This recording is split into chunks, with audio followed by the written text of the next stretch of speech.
Writing is a vehicle for living more intensely. This week I want to talk about the act of description. If you have to write what you see, then you really need to look at it, to take note of it, so to speak. Having to describe a scene activates your senses, so you experience more of the world around you. A good exercise for writing and for living is to ask yourself, what do I see now? How does it make me feel? To illustrate this, I gave myself a challenge. This example might not on the face of it set your world on fire, but it's something simple. It was a little challenge and it helps me to illustrate. I asked myself to describe whatever was right in front of me while drafting the script for this video. Here it is, an orange cake. So I'm looking down at this thing and I'm starting out, so it's a bit basic. I could talk about lots and lots of tiny pieces stuck together in the main body of the cake. That's nice detail, but it's kind of dull. There's not much import there, but I got better. It gets interesting when you introduce the idea of change. Maybe you can see if you look closely, there are small flakes of orange peel in the cake texture, but they brought a big citrus flavor. You have this before and after, a change in my impression. Another change, the texture is poor. I notice a feeling of disappointment. From pure description, you realize that there isn't such a division between what is out there in front of you, external to you. All things are interactive.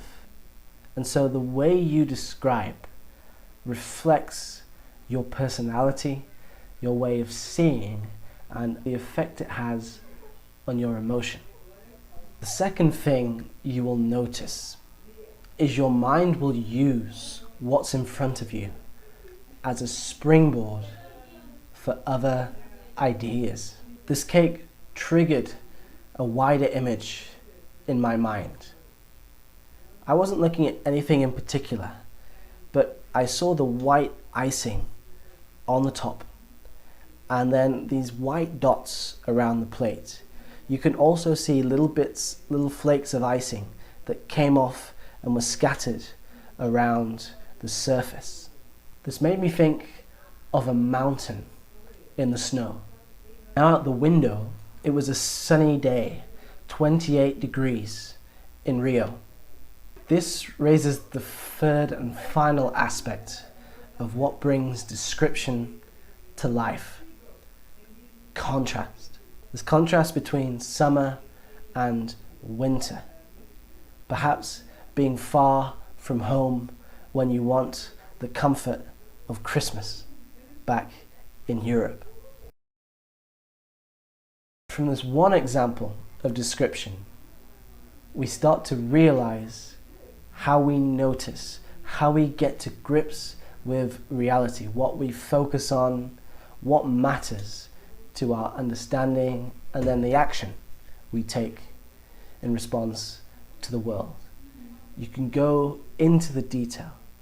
You can focus on the contrast, or you can connect through metaphor to something that isn't physically there, but it is there as an idea, as a representation. These are the patterns you can follow to describe anything in a way that will bring it to life for you, never forget, and your reader. Writing means taking note of the world. When you have to describe something, that's when you're really forced to experience it. This is a long way from the stereotype of the ivory tower, the secluded writer locked away from people and the world and encased within their own thoughts.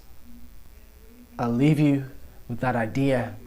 If you want more along these lines about the connection between writing and living, subscribe Let me know in the comments how writing has changed how you live, and I'll see you in the next video.